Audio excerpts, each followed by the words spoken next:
Alright, hello everyone that is taking time out of their day to watch this video. As you can see by the title of the video, we are going to be explaining why I actually think that the multi-spinner is really all you need, pretty much mainly for arm wrestling, to really get your foot in the door, to get your hand used to the pressures that you're going to feel.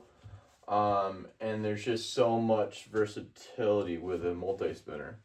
I'm doing this before I get my workout in, so I can actually show you and all that kind of stuff. But yeah, there's just so much stuff that goes into this. I personally got this off of Amazon. It comes with a pretty rough strap, which is kind of like this, which is it's not like super user friendly. It's the most comfortable strap. It's kind of like the feeling of the like the times where you go to the swing set, or trying to think of a good way to explain this. It kind of is like the some of the straps that you feel like with a kid's car seat strap. I don't know. I'm trying to explain it. It's not very good, but it kind of works. It's what I had first.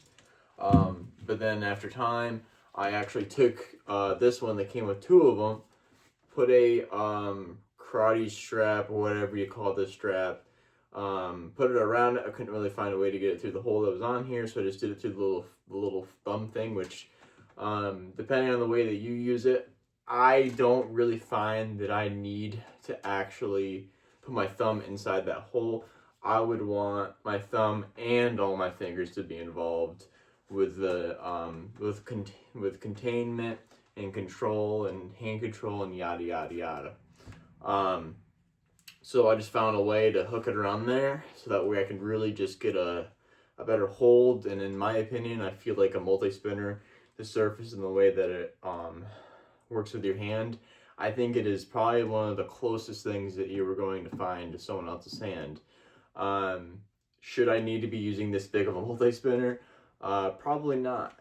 For my weight class, just so you guys know, if you're like around, I'd say 150 to 180 roughly, you're really only going to need something this size and diameter versus this. Like, you could almost fit this, wow, dang, you could fit this inside of the inside of this. So it really comes down to what you want. I mean, making one of these, there's so many videos on YouTube of, making stuff like this out of a PVC pipe or anything you could find at your hardware store or Lowe's or anything like that. But I personally chose to stick with this because I just feel like it attacks your fingers more. And I find with the skinnier one like this, I find it attacks my my cup, but not through my fingers. I feel like it attacks my cup only through really my forearm area, if that makes any sense. So I guess it would be, like I said, more wrist. But that also is kind of the way that this is designed too. It's all wrist and probably a little bit of grip too, depending on how you wrap it. I can get into this kind of multi-spinner in another video. I want to mainly concentrate on this. But yeah, going back to this, closest thing I can find is someone else's hand. This is probably overkill for mine, again, but I just really want to strengthen everything as much as I can, and this has been the most intense on my fingers. As someone that likes to top roll, you really want to make sure that this finger and just the upper side of your hand as you're coming over are the strongest. And if you're more of a drag puller, we can get into that in a little bit here, but yeah, there's just so many different wraps. Honestly, it's probably the hardest part for me, starting out in arm wrestling, was just trying to learn all the straps and the way to wrap it around your hand, because patterns heavily confuse me. I don't do well with patterns.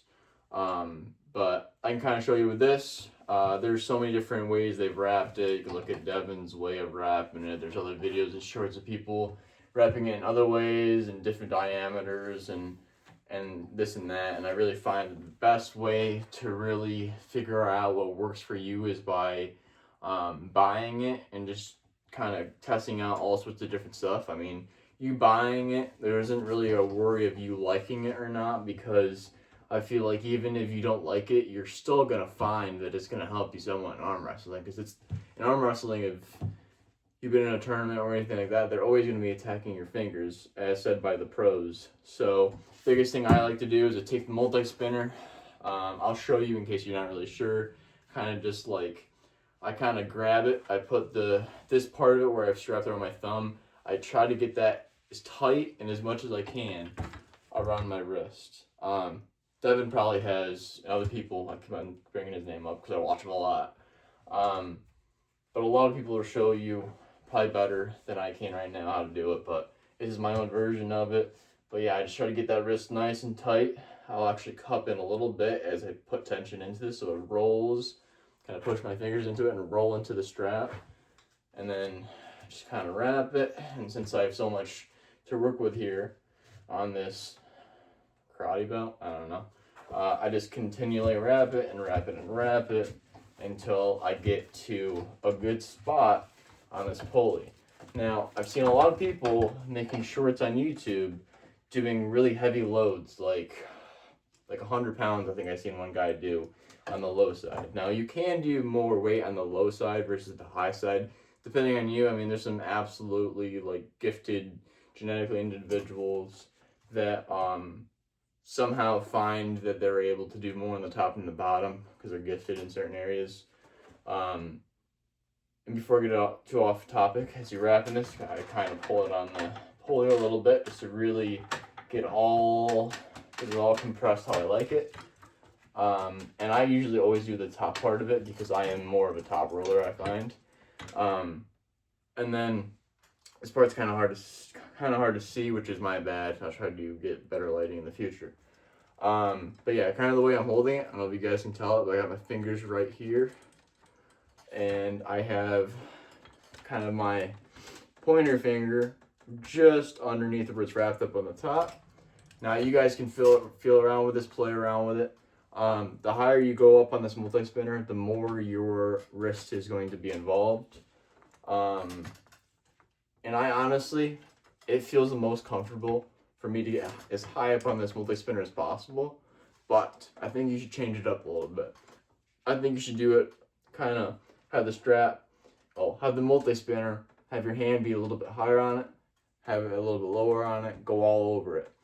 Because then that way you're not getting too used to one angle, and your body can adapt. And I really enjoy, and I like muscle confusion. I like not having a routine set.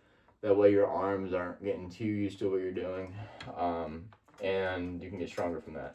But I personally prefer to have the strap around the wrist a little bit lower down, but you can adjust that. And then I kind of really come in with my fingers like that. And then I'll take my thumb and I'll kind of crunch it in a little bit. That way it's really getting in there. Kind of like, it's hard to show in here, but I'm really just cornering it into almost tipping my thumb into my knuckle and really just getting in there. It feels comfortable to me, but everyone's gonna have a different hand to work with. Some thick, some thin, or some big, some smaller.